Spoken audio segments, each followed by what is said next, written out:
Okay. Um, we're here over at the Banana Factory on a beautiful summer day, which we're dying for rain. This is artist Erin Anderson, and I've actually think it's been at least what 6 months, close to a year. I've wanted to interview you because It's been a little while. yeah, because her style of work. I mean, I've seen a lot of artists here in Lehigh Valley starting to get to see art in other cities, and even online. And your style, I've yet to see anyone else do your style of art. Honestly, even if you look for it online, look at images online, you really don't see. And we'll give you a quick glimpse shortly. I just got to build up the anticipation here, but you really don't see your style in the way you do art. People don't duplicate that, and from what you've told me over getting to know you and looking at your art, I can understand why it has to be very difficult, and very time consuming. But right off, what? Okay, I'm actually going to flash through. Uh, Sure. okay, how would you? What People have different genres. I mean, especially in today's world, where even graffiti is now, unless it's just a quick tag, everything is considered art now. Almost everything, especially if you're in places like New York, Philadelphia, Los Angeles, and stuff. How would someone classify, and I hate to use that term, or what is your style genre? What exactly is this?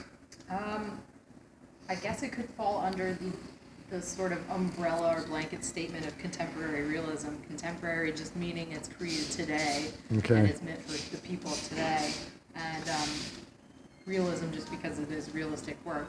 But yeah, I don't like to try and ascribe to any specific genre, and I always have a problem with people who try to define themselves within some sort of um, context. To me, you create the work that you need to create, and then if people appreciate it, someday someone will do that for you. Does that Right. make sense? Someone will say, "Oh, this is what she did." Yeah. But there are a lot of people who try to define it in the now, and I think in a marketing effort, and I just don't know if that's beneficial necessarily. Yeah, I mean, even here in the Lehigh Valley, and I'm sorry to say this, but my experience is, even here, you'd figure there wouldn't be a lot of art snobs here, but it's like and I've heard about New York, especially in New York, it's like, okay, they have to classify everything. And in all honesty, contemporary realism, until you defined it, I didn't even know what it was. I know realism, I know abstract, the rest of it, Yeah. like you said, I look at it, and if I like it, great. If I don't, Yeah, yeah. I mean, contemporary realism, it's a very, very, very wide umbrella. I mean, that can encompass anybody who's working realistically today. Anybody. So, but that's what I mean. I don't want to get very specific with it because I'm not trying to. I think when you try to overdefine what you do, sometimes you box yourself in within your own definitions. Okay. And it makes it difficult for you to grow and take what you're trying to do to the next level. Sometimes when we're developing the work that we do, we're not even sure, we can't even concretely define or verbalize why we do what we do. We just feel compelled to do it. And sometimes it's not until after it's done that the pieces kind of fall into place. You think, oh, this makes more sense to me now than it did while I was in the process of doing it. So trying to actively define something when you're in the process of it, I just think is inherently,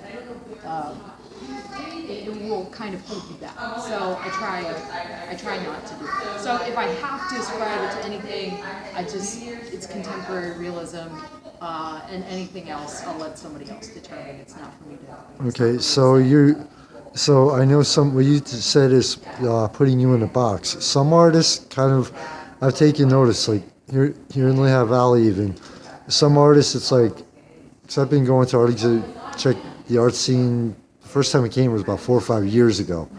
So, and it's like some artists you see do basically the same thing, the same style over and over and over again, and they're comfortable with it. It's almost like, okay, well, I only know how to do this one thing, or okay, well, this is what people want. This is what's going to make me money. I'm going to follow the current trends. So you're not that type. You kind of just like to. I think that what motivates, I mean, people are different, everybody's different. So what motivates one artist to focus on one thing may not necessarily be because it's a hot sell. It may Right. just be because that's what they feel compelled to do. A personal example for me is that I do figure work because doing anything else feels like chore. I Okay. hate painting still life. I hate, landscape. It's okay, Yeah. I can take it or leave it. I don't thoroughly enjoy painting anything else the way I enjoy painting the figure and portrait. So that's why I continue to do it. Right. It's not at all because I think it'll be a hot sell. Actually, Yeah. figure work is tough to sell. And the copper work I'm constantly developing. So even though I have been working in copper for a long time, the motif has changed. A lot of the techniques that I've been using have changed. But maybe to somebody who isn't super familiar with the course my work has taken, it'll look like, oh, well, she's just doing the same thing over and over again. Yeah. I'm using the same elements for sure, but I'm constantly trying to evolve the way that I work with it and the complexity of ways that I'm able to express myself both with the paint and with copper. So I'm always trying to push my own boundaries. It's just that sometimes when you get to that point, it's like the details you're trying to push are so nuanced. They seem like they're such little things, but they're actually like giant leaps. Does that make sense? Yes. So something that no one would even know about is, for all of these panels, I made all the panels myself. Oh, really? Yeah, which is great, and they work out great. But I'm experimenting with different materials. I've had to contact a lot of people in different industries, like tech industries and more industrial businesses for better supplies of copper, more reliable supplies of copper. And that is something where if I end up going with a different substrate, but it's still copper, but it works like a million times better, and it's much more archival, and it's a much more stable material, that's something that to me is a quantum leap, but to somebody else who doesn't really see that, it's like, well, who cares? She's still working on copper. Right. So in our own ways, we're constantly trying to push what we do, whether or not it's apparent to somebody else. I don't know. Yeah. And there are certainly those artists out there who do create work because they know it's sellable work, or they think it'll be a hot sell. But and that's fine. That's fine. It's everybody needs to do what they feel compelled to do. So. Yeah, I was referring more to your person, you as an artist versus other people, where you do it. I mean, you do it. Okay, obviously, career, make money. I mean, I do my magazine, my books. Author. Everybody does stuff they love. Okay, we're in today's world. Why not make a couple bucks off it? Or if you're really passionate about it, yes, I want to do this for the rest of my life.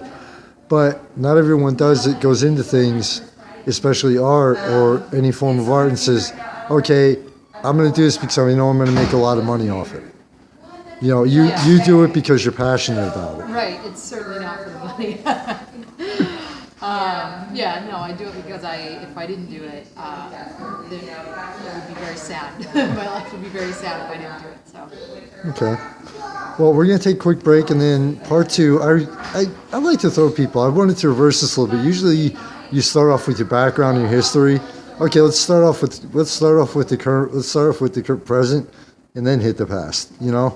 Also, so we're gonna. If it's okay, we're going to take a quick 2-minute break, and then come back for part two. And and plus, I'm an author. I got to keep people in suspense.